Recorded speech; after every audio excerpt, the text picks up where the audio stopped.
Olá pessoal, tudo bem? Como estão? Vamos dar sequência então à nossa aula? Nós paramos então falando das hipóteses de cabimento da ação rescisória, lá do artigo 966. Na sequência agora nós vamos falar do artigo 967, que fala dos legitimados, legitimidade ativa e passiva. A legitimidade ordinária, aquela que é cabível sempre, a regra, é quem foi parte no processo. A parte ofendida no processo pode, então, ser o autor da ação rescisória. A parte que perdeu, que teve prejuízos, pode ser, então, o autor da ação rescisória, certo? O que nós temos que ponderar aqui, ó? Essa parte, ela necessariamente pode ser tanto o autor ou o réu da ação principal, tanto faz, quem tem interesse na rescisão, quem tem interesse em que, diante dessa situação, diante de um vício, teve algum prejuízo naquela ação e a ação do processo original. Quem mais? Terceiro juridicamente interessado. O terceiro juridicamente interessado é aquele que tem interesse jurídico, não meramente interesse econômico. Aqui, ó, nós falamos, é aquele que detinha a possibilidade de intervir como um assistente ou um terceiro prejudicado na demanda original, certo? É aquele, então, que ele vai manter uma relação jurídica com o vencido e suportou os efeitos da decisão. Eu botei um exemplo aqui, ó, o adquirente ou cessionário da coisa julgada. Por exemplo, o promitente comprador em face da sentença proferida em ação de reivindicação contra o promitente vendedor.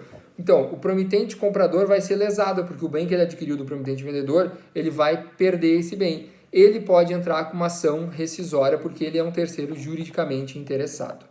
Quem mais? O Ministério Público. Ministério Público aqui vão haver três situações. Se não foi ouvido no processo em que ele era obrigatório a intervenção, quando mais?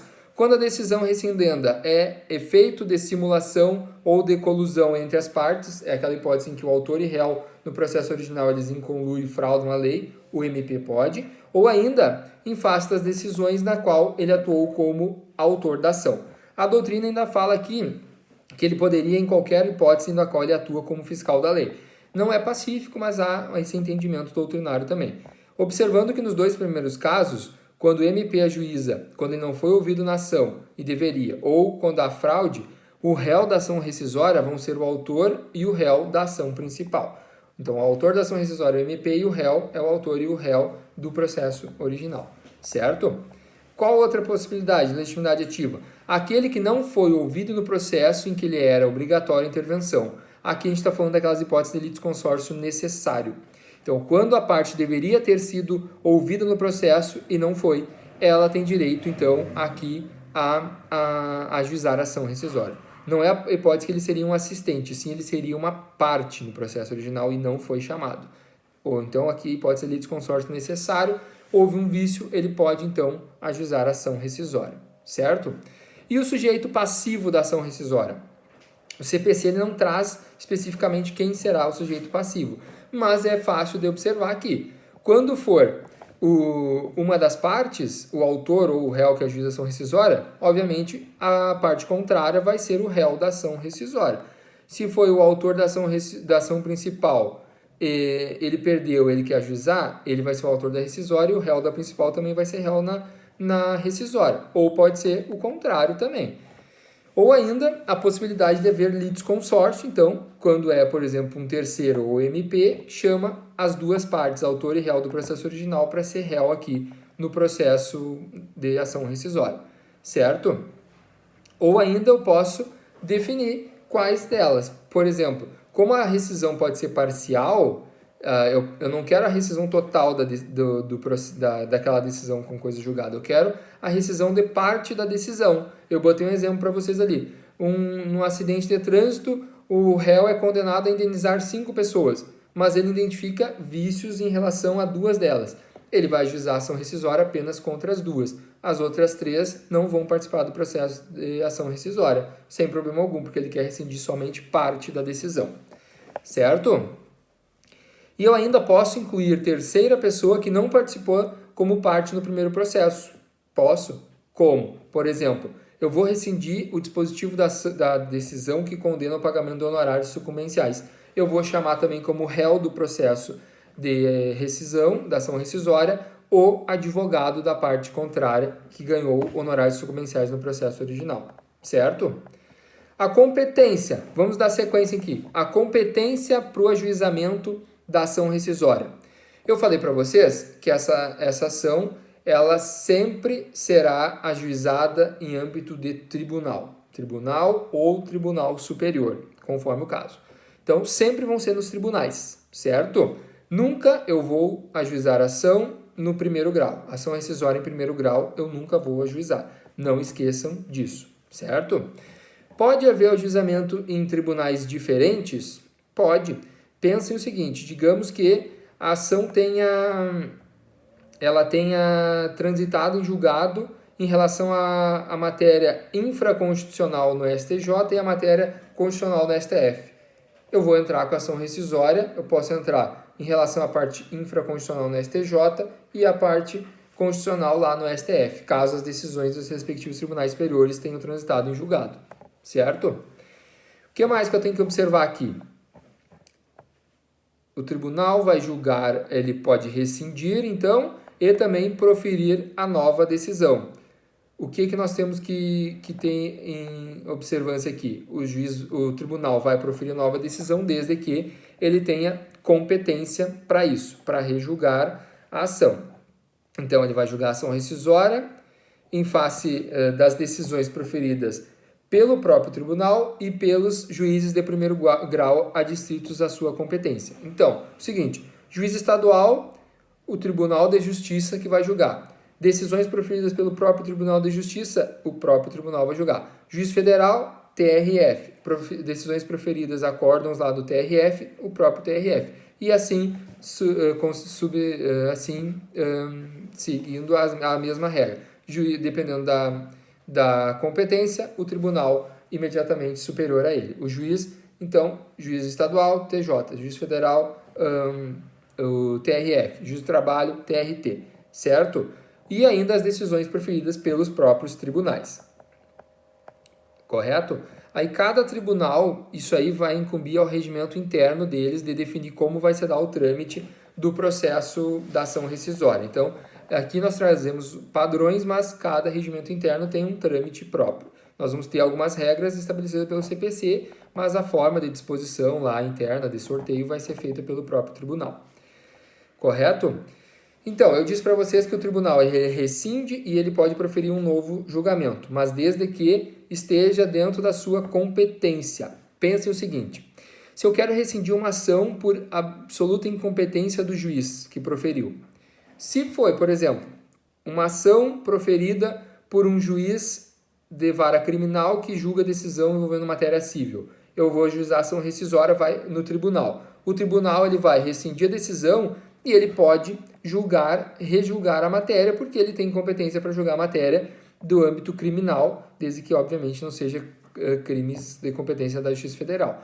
Mas aqui, então, nesse caso, tanto o juiz estadual quanto o juiz civil e o juiz criminal estão adstritos ao Tribunal de Justiça. Ele vai rescindir e rejulgar. Mas agora, se um juiz civil estadual julgou uma matéria envolvendo relação de trabalho, que seria competência da Justiça do Trabalho, o TJ, o Tribunal de Justiça, vai rescindir, mas ele não vai rejulgar. Ele vai mandar para o TRT, Tribunal Regional do Trabalho, para aí sim proferir um novo julgamento, porque ele não tem competência para isso, certo? Ele só vai rejulgar a matéria se o tribunal também for competente para julgar, correto? Certo? O que mais nós temos que observar aqui? O magistrado, súmula 252, o magistrado que participou do julgamento rescindendo não está impedido de julgar a ação rescisória. Como regra, entende-se que ele não deveria ser o relator, mas ele não está impedido e cada tribunal vai regular da melhor forma. Certo? E qual o prazo? Existe prazo para ajuizar a ação rescisória? Existe. A regra é o prazo de 2 anos, 2 anos do trânsito em julgado da última decisão do processo de origem. Então, a partir do trânsito em julgado, eu tenho 2 anos para ajuizar a ação rescisória. Se eu identificar qualquer uma dessas hipóteses do 966, eu posso ajuizar no prazo de 2 anos. Essa é a regra geral. Esse prazo de natureza decadencial e visa garantir, então, a segurança jurídica. por mais grave que seja, nós não podemos deixar, então, ad eterno a rediscussão dessa matéria. Ela tem um prazo de 2 anos. Mas existem exceções a esse prazo de 2 anos. Quando? Se eu estiver diante de prova nova. A prova nova, aquela que o autor ou a parte desconhecia, eu posso ajuizar a ação, então, no prazo de 2 anos, mas observando o prazo máximo de 5 do trânsito em julgado. Eu vou ter 2 anos após o conhecimento da prova nova, certo? Eu vou ter 2 anos para ajuizar. Porém, eu tenho que observar se o prazo do trânsito em julgado já não transcorreu mais de 5. Olha só o exemplo. Digamos que transitou em julgado em janeiro de 2015. 5 anos eu vou ter até janeiro de 2016, 17, 18, 19, 20. Até janeiro de 2020 para ajuizar a ação com base em prova nova. Mas, digamos que eu tenha descoberto a prova em 2016, sem problema nenhum. Eu tenho 2 anos. Então, digamos que eu descobri a prova em janeiro de 2016. Eu tenho até janeiro de 2017, janeiro de 2018. Por mais que não tenha chegado ainda nos 5 anos. Mas se eu descobrir a prova em janeiro de 2019, aí eu não vou ter 2 anos, eu vou ter apenas 1 ano, de janeiro de 2009 a janeiro de 2020, porque daí fecha os 5 anos do trânsito em julgado. Entenderam? A partir da descoberta da prova nova eu tenho 2 anos, mas eu tenho que observar se não passou mais de 5 anos. Se, por exemplo, eu descobri faltando 6 meses, eu tenho só 6 meses do prazo para fechar os 5 anos lá, certo? O que mais? O dia em que transitou em julgado é o primeiro dia da contagem do prazo de 2 anos. Não é que nem o prazo processual que conta a partir do dia seguinte, aqui é do dia do trânsito em julgado. Caso de simulação ou conluio entre as partes, aqui o termo de 2 anos começa a partir de quando o terceiro ou o MP tomarem ciência. Então, a partir da ciência do MP ou do terceiro é que começa a contagem em prazo dos 2 anos. Não é do trânsito em julgado. O que mais? Se houver trânsito em julgado em datas diferentes, então uma parte da sentença transitou antes, não recorreu, a outra transitou depois. Quando que começa a contagem? Teve uma divergência aqui, mas a regra é que o prazo decadencial vai ser único. Então vai contar a partir do último trânsito em julgado, da última decisão, certo? E aquelas hipóteses que eu falei para vocês que é possível, quando a decisão foi pautada em lei que posteriormente foi considerada inconstitucional pelo STF. Quando que começa o prazo? A partir da decisão, do trânsito julgado da decisão do STF que reconheceu a inconstitucionalidade. Olha só, esse aqui é um ponto que eu entendo muito sério. Porque pensa o seguinte, como é que tu vai dizer para o teu cliente? A decisão foi favorável, ganhamos. Mas agora, se o STF entender que essa lei que pautou a decisão é inconstitucional, aí a outra parte pode ajuizar ação rescisória 2 anos depois da declaração da inconstitucionalidade. Esse é um ponto que é bem temerário, mas a regra legal é essa. Então, os prazos de 2 anos começa depois do trânsito julgado da decisão do STF que reconheceu a inconstitucionalidade, certo? Então, ele pode ser muito tempo depois do trânsito em julgado da decisão que eu quero rescindir, certo? Mas todas essas hipóteses, observem, elas só são admitidas para coisas julgadas proferidas após o novo CPC. Antes do novo CPC não havia essa previsão, certo? Então, a partir de 18 de março de 2016. Vamos para a parte mais procedimental. Petição inicial. Vamos ver o procedimento, então, da ação rescisória. A petição inicial. A petição inicial, primeiramente, ela deve observar os requisitos do 319 lá, que é os elementos padrões lá de qualquer peça processual. É dirigir para o juízo competente, qualificar as partes, trazendo ali a qualificação toda, estado civil, nome, prenome, CPF, profissão, e-mail, tudo isso. O que mais? Os fatos e fundamentos jurídicos, os pedidos, o valor da causa, as provas que pretende produzir e ainda se ele tem interesse na audiência de conciliação e mediação. Isso é os requisitos do 319. Eu tenho que respeitar esses e, além desses, o do 968. Ou seja, eu tenho que pedir a rescisão da decisão, primeira coisa, que a decisão seja desconstituída. Se for o caso, eu peço um novo julgamento, juízo rescisório. Se for o caso, eu peço que o tribunal profira nova decisão. O que mais? Caso tenha faltado algum documento, qualquer hipótese, o juiz deve conceder o prazo de 15 dias. É admitido a emenda da petição em 15 dias. O que mais que eu tenho que observar aqui? Então, por ela ter natureza não ter natureza de recurso e sim de ação, aplica-se a ela o artigo 332, que é o julgamento liminar improcedente de pedidos que contrariar enunciado, tal, é aquilo que você já sabe. Então, é admitido, é possível julgamento de improcedência liminar na ação rescisória, caso seja uma daquelas hipóteses. O que mais que nós temos como requisito para ajuizamento da ação rescisória? Depósito prévio, depósito judicial. De quanto, professor? Do equivalente a 5% do valor da causa. Então, necessariamente eu devo depositar 5% do valor da causa, limitado ao valor de 1.000 salários mínimos. Então, se o montante equivalente a 5% do valor da causa for superior a 1.000, eu vou limitar a 1.000 salários mínimos, certo? Mas é 5% do valor dado à causa. E o valor dado à causa é o valor da demanda original corrigido monetariamente. Ou se for parte, então é proporcional, né? Se eu quero rescindir apenas parte da decisão, aí obviamente é proporcional. E quem está dispensado do pagamento do depósito de fazer o depósito judicial? Ministério Público, Defensoria Pública e aqueles que estão abarcados pela benesse da AJG, do benefício da justiça gratuita. Esses não precisam. Uma observação eu faço para esse pessoal que é detentor de AJG.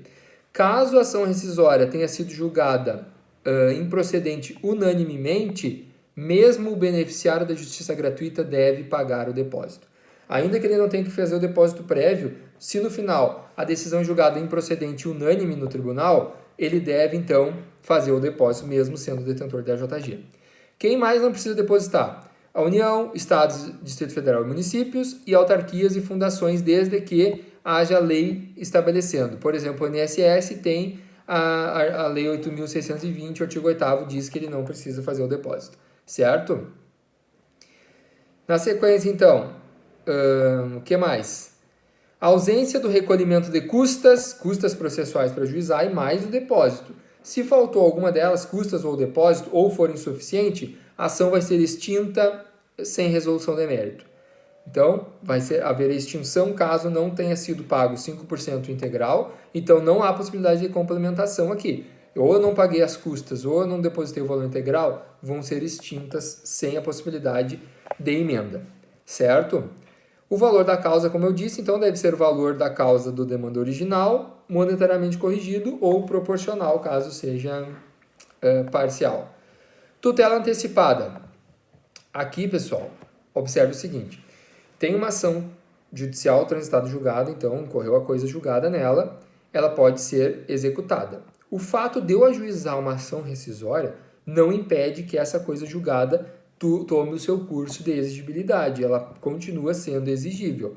Não vai, simplesmente a propositura não vai impedir o cumprimento daquela decisão. Eu posso continuar fazendo o cumprimento daquela decisão que está sendo objeto da ação rescisória.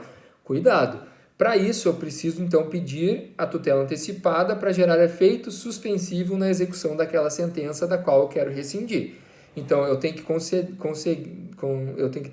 obter na ação rescisória a tutela antecipada para essa finalidade. Para isso, eu tenho que comprovar lá os requisitos do artigo 300 lá do CPC, fumus boniuris e periculum in mora. Eu tenho que demonstrar a existência do vício e que a manutenção daquela sentença, o cumprimento dela, vai trazer prejuízos graves para a parte.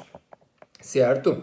Então, a tutela provisória guardará caráter excepcional, porque a decisão com a coisa julgada, ela tem nela, então, os requisitos ensejadores da validade. Ela presume que ela é válida. Então, a ação rescisória, eu estou aqui em caráter de exceção. E por isso que a tutela antecipada também tem esse caráter de exceção. Certo? A decisão que defere ou não essa tutela antecipada, na ação rescisória, é cabível de agravo interno ou agravo regimental no prazo de 15 dias. Certo?